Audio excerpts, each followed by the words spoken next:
శ్రీకాకుళం జిల్లా పాతపట్నం వెన్నుపోటు party MLA Govindarao కుమారుడు సాయి గణేష్ చేసిన కారు ప్రమాదం ఘటనలో ఇప్పటికీ బాధిత కుటుంబానికి న్యాయం జరగలేదు.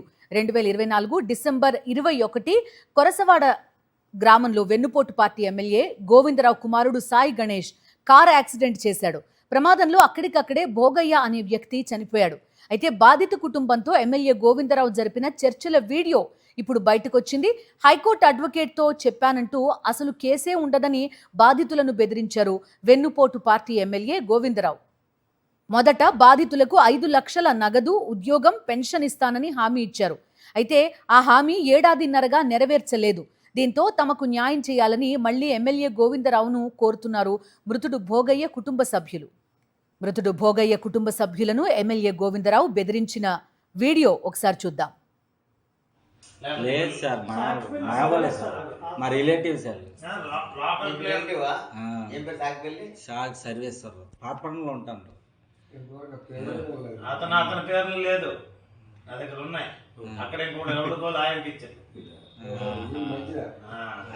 అక్కడ ఇప్పుడు ఏమైపోద్ది మీకు విషయం తెలియనట్టు ఉంది.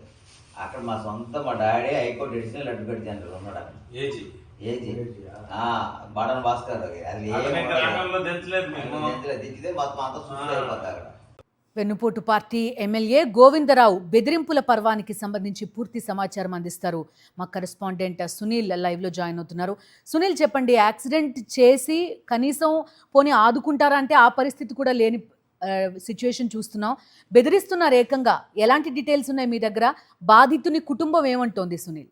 ఎస్ బిందు, ఏదైతే శ్రీకాకుళం జిల్లా పాతపట్నం నియోజకవర్గం టీడీపీ ఎమ్మెల్యే మామిడి గోవిందరావు కుమారుడు సాయి గణేష్ రోడ్డు ప్రమాదం ఘటన ఇప్పుడు రాష్ట్ర వ్యాప్తంగా సంచలనంగా మారింది.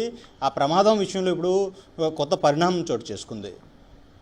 ఏదైతే మామిడి గోవిందరావు కుమారుడు సాయి గణేష్ 2024 డిసెంబర్ 21వ తేదీన పాతపట్నం మండలం కొరసవాడ వద్ద ఈ రోడ్డు ప్రమాదం జరిగింది.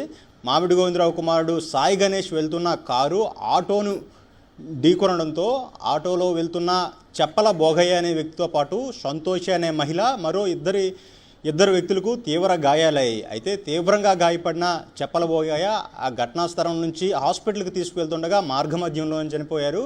మరో ముగ్గురికి తీవ్ర గాయాలయ్యాయి. హాస్పిటల్లో నేటి వరకు చికిత్స పొందుతున్న పరిస్థితి నెలకొంది. అయితే ప్రధానంగా ప్రమాదం జరిగిన తర్వాత మాత్రం ఎమ్మెల్యే ఏదైతే బాధితులతో కొంత హామీ ఇచ్చిన పరిస్థితి, 5 లక్షల రూపాయల నగదుతో పాటు బాధితులకు ఉద్యోగం ఇస్తాను, దాంతోపాటు పెన్షన్ ఇస్తానని కూడా హామీ ఇచ్చాడు. ఏదైతే మీరు ఎదురు తిరిగితే మాత్రం కేసే లేకుండా చేస్తాను, నాకు హైకోర్టు అడ్వకేట్ తెలుసు, నేను రాత్రి 12 గంటలకు ఫోన్ చేసినా లిఫ్ట్ చేస్తాడు, తెల్లవారేసరికి పాతపట్నం నియోజకవర్గంలో ఉంటాడు, అలాంటి పరిచయాలు నాకు ఉన్నాయి, మీరు ఎట్టి పరిస్థితుల్లో ఎదురు తిరగకూడదు, నేను ఇస్తానన్న హామీలకు లొంగి ఏదైతే ఇస్తానన్నానో వాటిని మాత్రం తీసుకొని కామ్గా ఉండాలి, కేసు పెట్టొద్దని బాధితులు బెదిరించిన పరిస్థితి నెలకొంది. అయితే చేసేదేమీ లేక బాధితులు వెనుదిరిగిపోయి ఎమ్మెల్యే ఇస్తానన్న హామీ మేరకు వెనక్కి వచ్చేసిన పరిస్థితి.